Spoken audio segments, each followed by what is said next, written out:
Bonjour, nous allons voir ensemble comment procéder pour exporter les congés et absences de Sage Espace Employé vers Sage 100 Paye RH. Il faut savoir que la solution Sage Espace Employé peut s'interfacer avec la plupart des logiciels de paye du marché, tels que Sage 100, Silae, EBP, Cegid entre autres, grâce au connecteur universel d'export paramétrable. En étant connecté en tant qu'administrateur, par le menu Paramètres de l'application, lié à votre profil, sur l'onglet Connecteur, vous allez pouvoir activer les connecteurs nécessaires à l'envoi de données depuis Sage Espace Employé vers Sage 100 Paye RH dans notre exemple. Cliquez sur Enregistrer en bas à droite de l'écran. En activant le connecteur, Sage Espace Employé se charge d'extraire les données des congés et absences dans le format correspondant à votre application de paye. Vous pourrez ainsi intégrer les données dans votre logiciel de paye sans avoir à les saisir manuellement. Tous les mois, Sage Espace Employé va prendre en compte les demandes de congés avec le statut validé afin de les intégrer au logiciel de paye.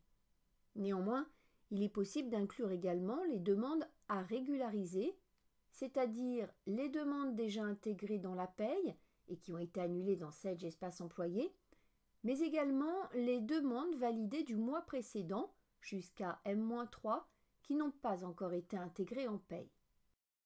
Avant de procéder à l'exportation des données de congés et absences, vous devez, en cliquant sur l'icône en haut à droite de l'écran, sélectionner les natures exportables en paye.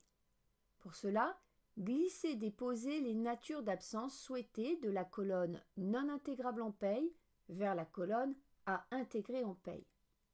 Dans la partie droite de l'écran, vous retrouvez les codes nature associés provenant du paramétrage effectué au menu Gestion, congés absence, nature d'événement sur l'onglet Pour l'export en paye. Ces codes sont ceux présents dans Sage 100 Paye et RH. Ils permettent de faire le lien entre les deux applications. Continuez en cliquant sur l'étape 2 « J'associe un modèle de paye à ma société » et en cliquant sur le lien « Associer un modèle » si vous n'avez pas déjà procédé au préalable au choix des modèles d'export par le menu Paramètres de l'application. Dans le cas contraire, passez directement à l'étape 3 « Je configure ma paye ». C'est ici que vous devez indiquer le jour de clôture de votre paye, le logiciel de paye que vous utilisez selon la liste préparamétrée et si, oui ou non, vous souhaitez inclure les demandes à régulariser dans votre export si votre logiciel de paye permet de les traiter. Cliquez sur « Enregistrer la configuration » pour prendre en compte vos paramètres. Pour réaliser l'export, passez par le menu « Export paye ». Les filtres vous permettent d'affiner les demandes selon vos organisations ainsi que la période. Pour lancer ensuite l'export, cliquez sur le bouton « Générer la paye ». Sur la fenêtre qui s'ouvre, sélectionnez la période de paye concernée par l'export et précisez si vous souhaitez marquer les demandes comme traitées afin de ne plus les prendre en compte lors du prochain export. Pour lancer le traitement et générer le fichier d'export, cliquez sur « Générer la paye ».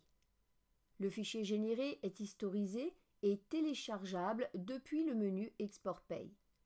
Il ne vous reste plus qu'à envoyer le fichier à la personne en charge de l'importer dans votre logiciel de paye. Le principe est le même pour la génération des éléments variables.